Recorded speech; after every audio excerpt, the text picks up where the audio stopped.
My name is Dr. Keith Smith. I am a former chief engineer with NASA. I write this message to you at great risk to my personal safety as well as that of my family. However, after viewing your channel and videos, I believe that you may be able to help me. I am trying to get my story out to as many truth seekers like yourself as possible.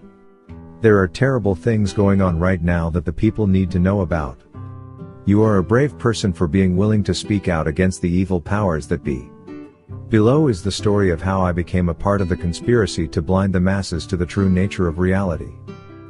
I joined NASA in 1996 after earning my doctorate's degree from the University of. I genuinely believed that the work that I was doing on the shuttle program was putting men in space. As a low-level engineer, I was still indoctrinated with the lie of the Earth's shape.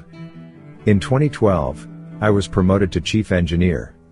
In this position, I was tasked with overseeing the engineers and designers of various projects and future missions in the space program.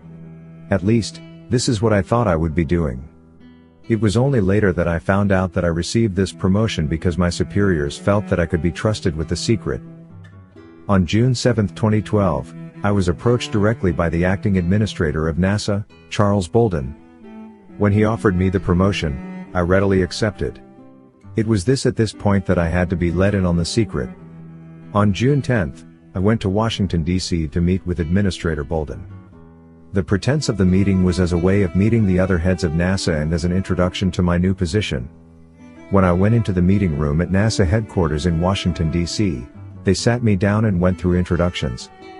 The meeting consisted of myself, Administrator Bolden, Deputy Administrator Lori Garver, Associate Administrator Robert Lightfoot, Director Michael Coates of Johnson Space Center, Director Robert Cabana of Kennedy Space Center, Director Arthur Goldman of Marshall Space Center, and Chief Scientist Waleed Abdulati. After the niceties had concluded, Bolden became very serious. He told me that what I was about to hear was going to change my entire life and that I may struggle to believe it at first. His only request was that I hear him out. From here, he revealed the secret to me. I will never forget the moment Administrator Bolden looked me in the eyes and said, "Everything that you have ever been taught is a lie." From here he told me that the Earth was in fact flat. This is something that had been known for thousands of years by the ancient peoples. However, as the general population became more educated and their social status increased, they became restless and a danger to themselves.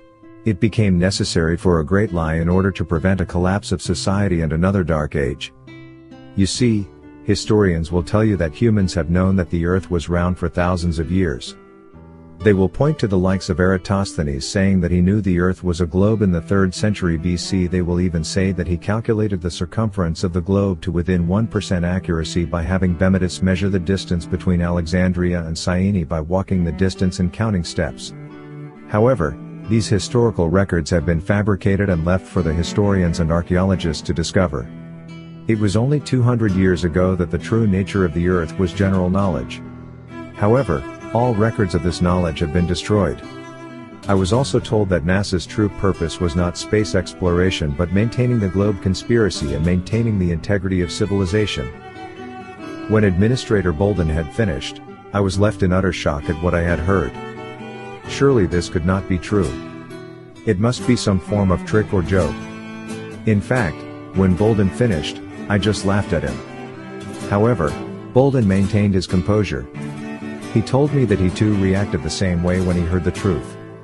Others in the room went about recounting their stories of first hearing the truth. In fact, Director Goldman said that it took him months to be fully convinced. I was told to go back to my hotel and think it over. At first, I was in denial of the truth. It took weeks before I fully accepted what I should have always known. The other senior NASA officials were very supportive of me throughout the process, being patient with my many questions. As chief engineer, my main job was coming up with plausible designs to then pass down to lower-level engineers. They would then properly design and even build the spacecraft. They never knew that what they were designing would never go to space. It was my job to ensure that. Whenever we launched a rocket, it would just fly out of range of the TV cameras and civilian tracking capabilities before ditching into the ocean. Many rockets can even still be found at the bottom of the Atlantic Ocean. I went along with spreading the lie for 7 years until I retired at the end of 2019. Even after I retired, I was still fully on board with spreading the lie of the globe. I was indoctrinated to a fanatical degree that lying about the Earth's true form was the only way to preserve society. However, with the COVID pandemic, I have had a lot of time to reflect on my former life and realize that the conspiracy is fundamentally flawed. The people have a right to know the truth. It may cause a social upheaval, but I think that it is worth it to break the authority of the conspiracy. As a part of the conspiracy, my every move is closely watched. They have been growing suspicious of me. I am using false aliases as a way of defending my identity and delaying them from silencing me. I strongly believe that it is important that the truth is spread to as many people as possible. They will do everything they can to suppress your message. It is no accident that YouTube and similar platforms are cracking down on conspiracy videos. I hope you find this information helpful. Please feel free to reach out with any questions that you may have. I will try my best to be responsive for as long as possible. Thank you. Dr. Keith Smith.